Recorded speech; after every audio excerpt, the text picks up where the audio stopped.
Welcome to TradingTheNBA.com. This is John's Reporters for the 6th of March. And we continue to plug along right at the ABM levels now. We've been in this soft period here where we haven't seen, a significant reaction from both long-term and mid-term buyers. It's been short-term buyers keeping things from really breaking down with any significance while we're getting a reset of the shakeout here. You can see that we've rolled over both with the gold and Azure right at the peak highs here, and this becomes a significant factor because a break of these, well, if you want to call them supports, are significant now, because with continued drop of green and red, you could see a legitimate break of them, and so they become very important as you reach these levels. And if they break, the expectation would be that they're going to continue to devolve into something a little bit more extreme.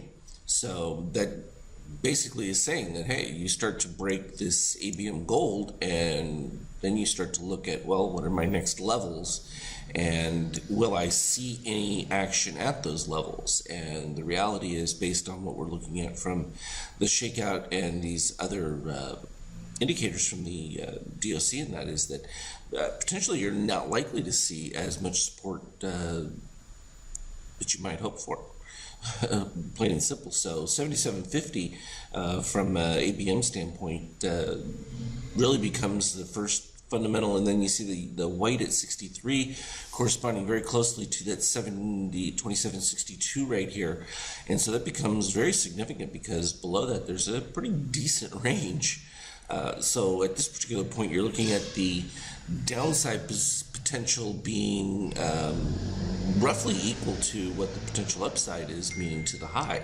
So it creates a significant range for the market at this particular point, and it needs to be respected from a viewpoint. Now, we pointed out that it was the NASDAQ that was performing much better prior to this, but as you can see, that is starting to invert here beginning on this Wednesday. Now, this is interesting because it's coming right on the heels of where we would expect some degree of buy momentum from new fund money coming in. It may be just waiting a little bit for a bit more of that retrace to jump in.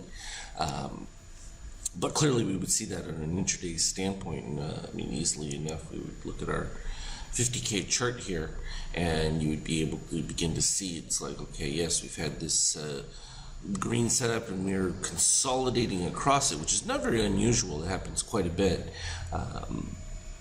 but it's happening on very soft shakeout. We haven't moved to a positive standpoint, and that becomes critical because now you can see we've got rising gold in a 50K within declining shakeout, and below the 50%. That doesn't really bode well. It usually bodes more for a retrace further down, and even from a 50K standpoint, that takes you down into the 67 range. So again, you get any little follow through, and that 62, 63 becomes an interesting break of the low construct, and so that becomes rather defined.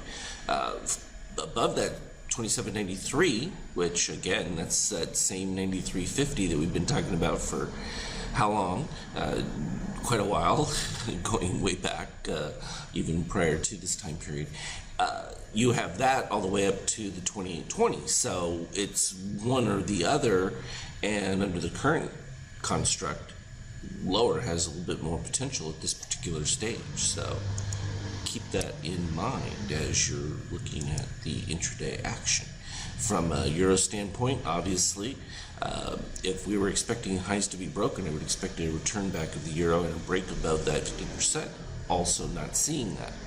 So you start to weigh the overall balance of things.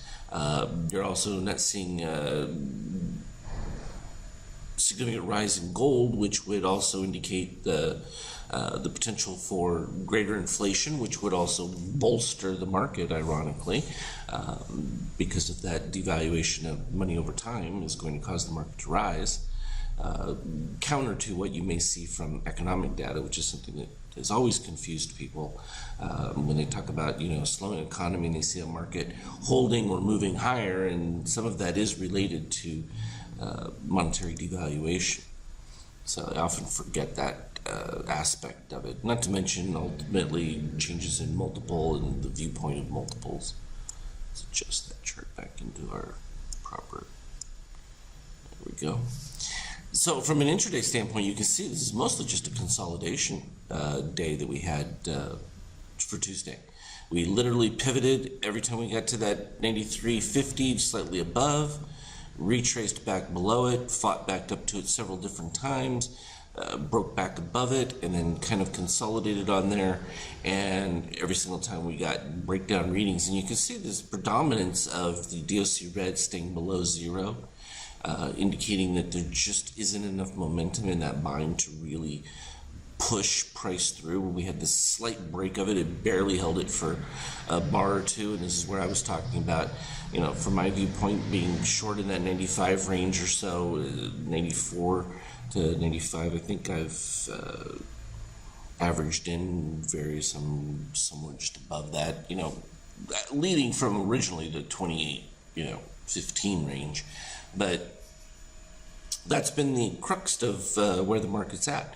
As we look at the intraday setup here, we've already moved lower, made new lows.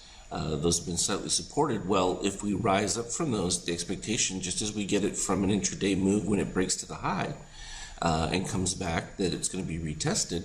The expectation will be that this low will be retested as well. So it starts to define some parameters and makes it a little easier to get a gauge as to how you want to perceive where the market is. If you want to create a bias, I don't know that it's always necessary to have a bias per se, particularly if you're trading from a lighter intraday, but from a broader standpoint, you can see that there's inherent weakness from a daily standpoint. So am I looking for massive runs to the upside? No.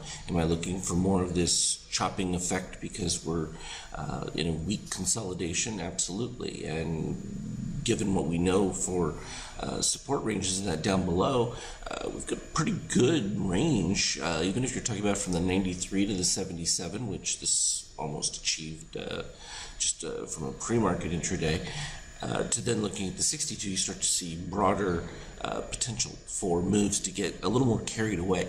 And that's exactly what the market will want to do, is get a little bit carried away in one direction and then mean revert back and go from there. So the quick and easy way to look at it from a real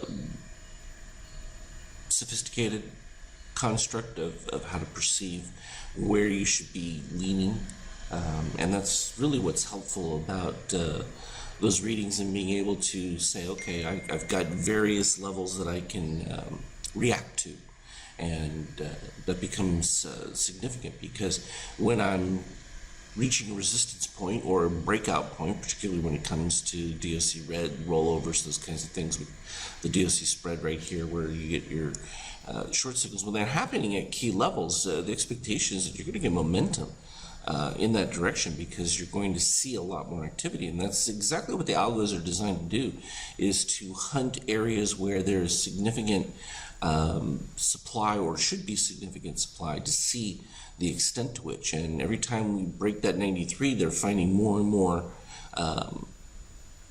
supply to the downside. And then likewise, when they get breaks above the 93, they're also finding significant amount of supply on the sell side that's driving it back down. So I think it's just worth weighing that, to keep it in mind. Whereas before we were seeing this exorbitant buoyancy of excitement, it's kind of tempered at this particular point. I think we're sort of in a bit of a malaise. But it's that malaise that usually leads to significant breakout. And when that does happen, it's going to be, I think, explosive in the sense of a broader range, which certainly allows us to be on the right side of it and collect outside gains. That's the whole point. So take that with you for now. I'll put up relevant charts if I get my Skype to work out with me. I keep having to reset that and redo it ever since that update. Horrible. But I'm guessing that at some point they're going to have the proper update that will prevent it from freezing and going into that lockdown mode that it does. That's neither here nor there. We're going to stick with the active market, which this particular point, slightly down. As always, though, trade well. We'll talk to you later.